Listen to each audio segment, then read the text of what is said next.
கடவுள் அருள் டிவி நேயர்களுக்கு astro KS ஐயங்காரின் பணிவான நமஸ்காரங்கள். வார பலன் 2/12/2024 8/12/2024 வரை உண்டான வாரத்திற்கு மேஷம் முதல் மீனம் வரை என்னென்ன பலன்கள்னு பார்ப்போம். இந்த வாரத்தில் இருக்கக்கூடிய கோல்சாரம் ரிஷபத்தில் குரு வக்ரகதியில் இருக்கார், கடகத்தில் செவ்வாய் இந்த வாரத்தில் இருக்கார், கன்னியில் கேதுவும், விருச்சிகத்தில் புதன் சூரியன், தனுசுவில் சுக்கிரன், கும்பத்தில் சனி, மீனத்தில் ராகு. இந்த வாரத்தில் பார்த்தாலேயானால் செவ்வாய் வக்ரகதி அடைகிறார். இன்னைக்கு 3/12/2024 அன்னைக்கு, அதாவது நீச்சமாக இருந்து வக்ரம் பெறதுனால அது ஆட்சி உச்சத்திற்கு சமம் அப்படின்னு சொல்லக்கூடியது. அதனால் செவ்வாய் இந்த வாரம் உங்களுக்கு பெரிய ஏற்றத்தை கொடுக்க போகிறார். எல்லாருக்குமே செவ்வாயினால் பெரிய மாற்றங்களும் ஏற்றங்களும் உருவாகும். அது தவிர பார்த்தாலேயானால் சுக்கிரன் எவ்வளவு நாளாக தனுசுல இருந்தவர் 3/12 அன்னைக்கு மகரத்துக்கு போகிறார். இதுவும் ஒரு பெரிய ஏற்றம். காலபுருஷ தத்துவத்தின் 10வது இடத்துல சுக்கிரன் போகிறது பெரிய விசேஷத்தை கொடுக்கும். அதனால் என்னென்ன மாற்றங்களை கொடுக்க போகிறார் ஒரு ராசிக்குன்னு பார்க்கலாம். சரி, இந்த வாரத்தில் வரக்கூடிய விசேஷ நாட்கள் என்ன அப்படின்னு பார்த்தோம்னா, இந்த வாரத்தில் வரச்சதுர்த்தின்னா என்ன அப்படின்னா வரங்களை அள்ளித்தரும் சதுர்த்தி. பொதுவாகவே பார்த்தோம்னா சங்கடஹர சதுர்த்தி அப்படின்னு சொல்லுவோம், வர சதுர்த்தின்னு சொல்லுவோம். 2 வகையான சதுர்த்திகள். வளர்பிறையில் வரக்கூடிய சதுர்த்தியை வர சதுர்த்தி அப்படின்னு, தேய்பிறையில் வர்றதை சங்கடஹர சதுர்த்தி அப்படின்னு சொல்லக்கூடியது. வர சதுர்த்தியில் என்ன அப்படின்னா, நீங்கள் போய் விநாயகரை சேவிச்சுட்டு ஒரு 9 தரம் பிரதர்ஷனம் பண்ணிவிட்டு 9 தோப்புக்கரணை போட்டு ஒரு தேங்காயை உடைச்சிட்டு வந்தாலேயானால் அங்கே கேட்கிற வரங்கள் அனைத்தையும் கொடுக்கக்கூடியவர் அப்படின்றதுனால என்னென்ன வேணுமோ உங்களுக்கு அது எல்லாத்தையும் கேட்டேன்னா கண்டிப்பாக கொடுக்கக்கூடிய காலகட்டம். இந்த வர சதுர்த்தி என்றைக்கு வருது அப்படின்னு பார்த்தோம்னா 5ஆம் தேதி அன்னைக்கு, 5/12/2024 அன்னைக்கு வர சதுர்த்தி. அன்னைக்கு அருகில் இருக்கக்கூடிய விநாயகப் பெருமானை சேவிச்சுட்டு வர்றது பெரிய விசேஷம். அதற்கு அடுத்த நாள் சஷ்டி விரதம் இருக்கிறது. சதுர்த்தி கொஞ்ச நேரம் தான் இருக்குது, அதுக்கப்புறம் சஷ்டி விரதம் வந்துடுறது அடுத்த நாள் அன்றைக்கி, அதாவது 6ஆம் தேதி அன்றைக்கி சஷ்டி விரதம். குழந்தை பிராப்திக்கு பார்த்து கொண்டு இருப்பவர்கள் சஷ்டி விரதம் இருக்கிறது ரொம்பவும் விசேஷம். சஷ்டியில் விரதம் இருந்தால் அகப்பையில் வரும்னு சொல்லக்கூடியது. அது தவிர பார்த்தாலேயானால் சஷ்டி விரதத்தினால எல்லாவித துன்பங்களும் உடல்நிலையில் ஏற்றம் வரும். ஏன்னா வளர்பிறையில் வர்றதுனால. அதை தவிர கடன் எல்லாமே கழியக்கூடிய வாய்ப்பு, எதிரிகள் அற்ற நிலை இருக்கக்கூடிய காலகட்டம், இது எல்லாமே வரக்கூடிய வாய்ப்புகள் நிச்சயமாக உண்டு. அதனால் பொதுவாகவே பார்த்தாலேயானால் இந்த சஷ்டி விரதம் பெரிய ஏற்றத்தை மாற்றத்தையும் கொடுக்கும். எந்தெந்த ராசிக்காரர்களுக்கு சந்திராஷ்டமம்னு பார்த்தாலும் மேஷம், ரிஷபம், மிதுனம், கடகம் இந்த 4 ராசிக்காரர்களுக்கும் சந்திராஷ்டம். புதுசாக முயற்சிகள் வேண்டாம், யாருக்கும் ஜாமீன் கையெழுத்து போடுறது அதெல்லாம் வேண்டாம், பொறுமையாக இருக்கிறது ரொம்பவும் நல்லது. அது தவிர வெளியூர், வெளிநாடு, வெளி மாநிலம் அதெல்லாம் போகிறத கொஞ்சம் தவிர்க்கிறது ரொம்பவும் நல்லது.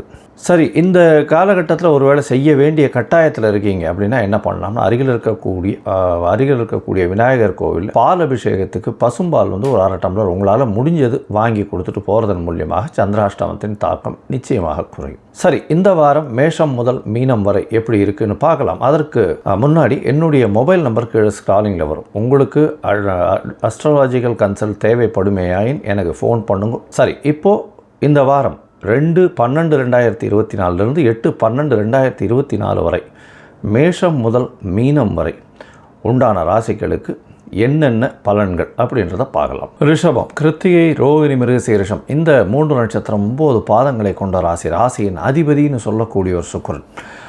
இந்த வாரம் பார்த்தீங்கன்னா உங்களுடைய ராசியின் அதிபதி பரிவர்த்தனை யோகத்தில் இந்த வாரத்தை ஆரம்பிக்கிறார். அதாவது வக்ரம் பெற்ற குரு 8ஆம் அதிபதி, அவர் உங்களுடைய ராசியிலையும் உங்களுடைய ராசிநாதன் 8ஆம் இடத்துலையும் இருக்கிறதும் ஒரு விசேஷ பரிவர்த்தனையாக சொல்லக்கூடியது. ஏன்னா ராசியிலேயே ராசிநாதன் ஆட்சி பெற்று போகிறதுனால நல்ல ஒரு ஏற்றம் கிடைக்கக்கூடிய காலகட்டம். அது தவிர பார்த்தீங்கன்னா இந்த வாரம் 3ஆம் தேதி அன்றைக்கி, அதாவது 3/12/2024 அன்றைக்கி உங்களுடைய ராசிக்கு 9ஆம் இடத்துல சுக்கிர பகவான் வரார். இது ஒரு பெரிய மாற்றத்தை ஏற்படுத்தும். ஏன்னா 9ஆம் இடத்துல ராசிநாதனே 9ஆம் இடத்துல வர்றதுனால எல்லா விதமான அதிர்ஷ்டங்களும் சேரும். இவ்வளோ நாள் என்னதான் பரிவர்த்தனை யோகம் இருந்தாலும் மனசுக்குள்ளே ஒரு கிளேசங்கள் இருக்கக்கூடிய காலகட்டமாக இருக்கும். 8ஆம் இடத்து பரிவர்த்தனைன்னு சொல்லும் பொழுது மனசுக்குள்ளே ஒரு சிறு பிரச்சனைகள், மனசுக்குள்ளே கிளேசங்கள் இருக்கக்கூடிய வாய்ப்புகள் இந்த ரிஷபராசிக்காரர்களுக்கு இருக்கும். இப்போது டிசம்பர் 3ஆம் தேதியிலிருந்து பார்த்தோம்னா உங்களுக்கு ஒரு நல்ல ஏற்றம் கிடைக்கக்கூடிய காலகட்டம். மனசில் தெளிவு பிறக்கும், பாக்கியங்கள் நிச்சயமாக இருக்கும், எடுத்த காரியங்களில் வெற்றிகள் நிச்சயமாக கிடைக்கக்கூடிய வாய்ப்புகள் உண்டு. இதை தவிர உங்களுடைய ராசிக்கு பார்த்தாலேயானால் 3ஆம் இடத்துல இருக்கக்கூடிய செவ்வாய் இவ்வளவு நாளாக முயற்சிகள் எல்லாமே தோற்றுன்னு இருந்திருக்கும். என்னென்னா 3ஆம் இடத்துல செவ்வாய் இருக்கிறதுனால நீச்சப்பட்டு போயிருக்கிறதுனாலையும் 12ஆம் அதிபதி 3ஆம் இடத்துல நீச்சப்பட்டு போயிட்டார் அப்படின்றதுனாலையும் வெளிநாட்டுக்கு போகணுன்னு பார்த்துட்டு இருக்கக்கூடிய வேலை மூலியமாக வேலை நிமித்தமாக வெளிநாட்டுக்கு போகணுன்னு பார்த்துட்டு இருக்கிறவர்களுக்கெல்லாம் பெரிய செட்பேக்காக இருக்கும்.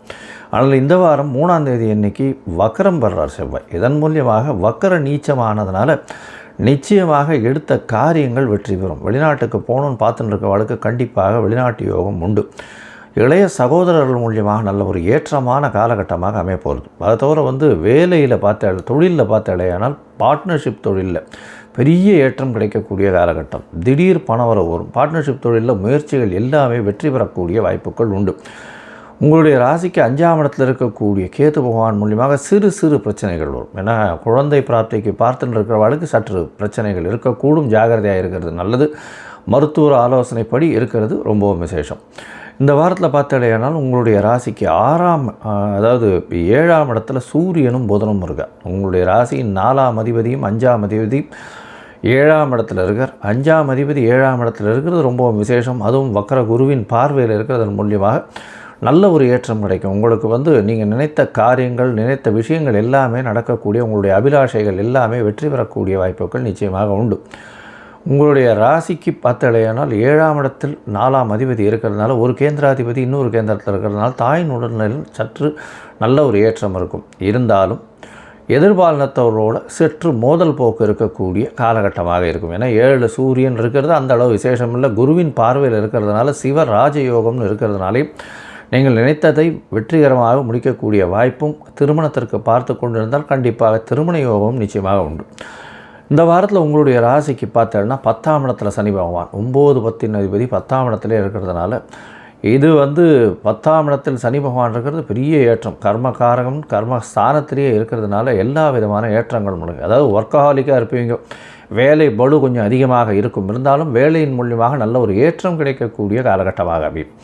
உங்களுடைய ராசிக்கு 11ஆம் இடத்துல ராகு வெளிநாட்டிலிருந்து நல்ல வெளிநாட்டு சம்பந்தம் வரும். வெளிநாட்டுக்கு போகக்கூடிய வாய்ப்புகள் நிச்சயமாக வரும். இந்த வாரம் உங்களுடைய ராசிக்கு 3ஆம் அதிபதினு சொல்லக்கூடிய சந்திர பகவான் உங்களுடைய ராசிக்கு சமசப்தமத்திலிருந்து இந்த வாரத்தை ஆரம்பிக்கிறார். 2/12/2024 8/12/2024 வரை உண்டான வாரத்தில் 2ஆம் தேதி மாலை ஒரு 4:30 மணி வரலும் சமசப்தமத்தில் இருக்கார். சூரியன் சந்திரன் மற்றும் புதன் 3 பேரும் இருக்கக்கூடிய காலகட்டம். பரிவர்த்தனை யோகம் அமையிறது. செவ்வாய் வக்கரகதியில் இருந்தாலும் அதாவது செவ்வாய் நீச்சப்பட்டிருந்தாலும் இந்த காலகட்டத்தில் பரிவர்த்தனையில் ஆட்சி பெற்று போகிறதுனால பெரிய ஏற்றம் கிடைக்கக்கூடிய காலகட்டமாக அமையிறது. இதன் மூலியமாக பார்த்தோம்னா எதிர்பாலினத்தவர் மூலியமாக நல்ல ஒரு ஏற்றம், நண்பர்கள் மூலியமாக நல்ல ஒரு ஏற்றம் இருக்கும். பார்ட்னர்ஷிப் பிஸ்னஸில் பெரிய மாற்றங்கள் இருக்கக்கூடிய காலகட்டம். பண வருமானத்திற்கு பஞ்சம் இருக்காது. உங்களுடைய ராசிக்கு பார்த்தோம்னா 2ஆம் தேதி மாலை 4:30 மணியிலிருந்து 4ஆம் தேதி மாலை ஒரு 11 மணி வரலும் பார்த்தோம்னா சந்திர பகவான் உங்களுடைய ராசிக்கு 8ஆம் இடத்துல இருக்கார். சந்திராஷ்டம காலமாக இருக்குது. இந்த காலகட்டத்தில் புதிய முயற்சி வேண்டாம், வெளியூர் வெளிமாநில பிரயாணம் வேண்டாம்னு சொல்கிறோம். அது தவிர சந்திராஷ்டம காலம் 3ஆம் அதிபதி 8ஆம் இடத்துல இருக்கிறது மறைந்து இருக்கிறது நல்லது. அப்படின்றதுனாலே 8ஆம் இடத்துல போய் மறைந்திருக்கிறதுனால திடீர் பணம் வர வரும். அதாவது நீங்கள் நினச்சி கூட பார்த்துருக்க முடியாத இடத்துலேருந்து திடீர் பணம் வர வரும். பொருட்கள் சேரக்கூடிய வாய்ப்புகள் நிச்சயமாக இருக்கும். தாயின் உடல்நலத்தில் நல்ல ஒரு ஏற்றம் இருக்கும். ஏன்னா 3ஆம் அதிபதி 8ஆம் இடத்துல இன்னொரு மறைவு ஸ்தானத்தில் இருக்கிறது விசேஷம். அதன் மூலியமாக திடீர் ஜாக்பாட் அடிக்கக்கூடிய வாய்ப்பு உண்டு. உங்களுடைய ராசிக்கு பார்த்தோன்னா 9ஆம் இடத்துல சந்திர பகவான் போகிறார். சந்திர பகவான் 9ஆம் இடத்துல போகும்பொழுது சுக்கிரனோட சம்பந்தம், குருவின் பார்வையும் இருக்குது. 3ஆம் அதிபதி 9ஆம் இடத்துல போய் இருக்கிறது பெரிய ஏற்றத்தை கொடுக்க போகிறது. இந்த வாரத்தில் பார்த்தோன்னா நினச்ச காரியங்கள் நடக்கும். படிக்கக்கூடிய மாணவர்கள் வெளிநாடு போய் இருக்கக்கூடிய காலகட்டமாக இருக்கும். புதிய வேலையின் மூலியமாக சடனாக ஒரு வெளியூர் போயிட்டு வரக்கூடிய காலகட்டமாக அமைய போகிறது. இந்த வாரத்தில் பார்த்தோன்னா அதாவது 4ஆம் தேதி மாலையிலிருந்து 7ஆம் தேதி 7ஆம் தேதி காலை வரலும். 7ஆம் தேதி காலை ஒரு ஒரு 8 மணி வரலும் இருக்கக்கூடிய காலகட்டத்தில் சந்திர பகவான் உங்களுடைய ராசிக்கு 9ஆம் இடத்துல இருக்கார். அது தவிர இதன் மூலியமாக உங்களுக்கு பாக்கியங்கள் அதிகமாகும். தந்தையின் உடல்நிலையில் நல்ல ஒரு ஏற்றம் இருக்கக்கூடிய காலகட்டம். உங்களுடைய ராசிக்கு 10ஆம் இடத்துல சந்திர பகவான் போகிறார். சனி சந்திரனுடைய சேர்க்கை இருக்குது. செவ்வாயினுடைய பார்வையும் இருக்குது. சந்திரன் செவ்வாய் பார்வை இருக்கிறது. இது ஒரு பெரிய ஏற்றம். நல்ல ஒரு காலகட்டமாக இருக்கும். செவ்வாயினுடைய பார்வை சனிக்கும் இருக்கிறதுனால கொஞ்சம் வேகமாக இருக்கக்கூடிய காலகட்டமாக இருக்கும். வேலையில் கொஞ்சம் கடுபிடிகள் இருக்கக்கூடிய காலகட்டமாக இருந்தாலும் வெற்றி உங்களுக்கு நிச்சயமாக உண்டு, கவலைப்பட வேண்டாம். இந்த ரிஷபராசிக்காரர்கள் கலைத்துறையில் இருக்கிறவா, அதை தவிர இந்த டெக்னிக்கலில் ஹை எண்டு டெக்னாலஜிலாம் பண்ணுறவா, அதை தவிர இந்த டாக்டர்ஸாக இருக்கிறவங்க, அதாவது சூப்பர் ஸ்பெஷாலிட்டி இவங்கள்லாம் பண்ணுறவங்க, அதை தவிர வெண்ணிற ஆடை, அதை தவிர கார்மெண்ட் இண்டஸ்ட்ரியில் இருக்கிறவங்க, பால் பதனிடுற தொழில், இதெல்லாம் பண்ணுறவங்களுக்கு பெரிய ஏற்றம் கிடைக்கும். இது கார்த்திகை மாதம்ன்றதுனால நரசிம்மர் கோவிலுக்கு போய்ட்டு வாங்க. நரசிம்மர் கோவிலுக்கு போய்ட்டு அங்கே ஒரு துளசி மாலை போட்டு வாங்க. உங்களுக்கு எல்லா விதமான ஏற்றமும் மாற்றமும் நிச்சயமாக வரும். கடவுள் அருள் டிவியை பார்த்தமைக்க நன்றிகள். மேலும் இது போன்ற தகவல்களை தெரிந்து கொள்ள கடவுள் அருள் டிவியை சப்ஸ்கிரைப் செய்யுங்கள். மறக்காமல் பெல் ஐக்கானை கிளிக் செய்யுங்கள்.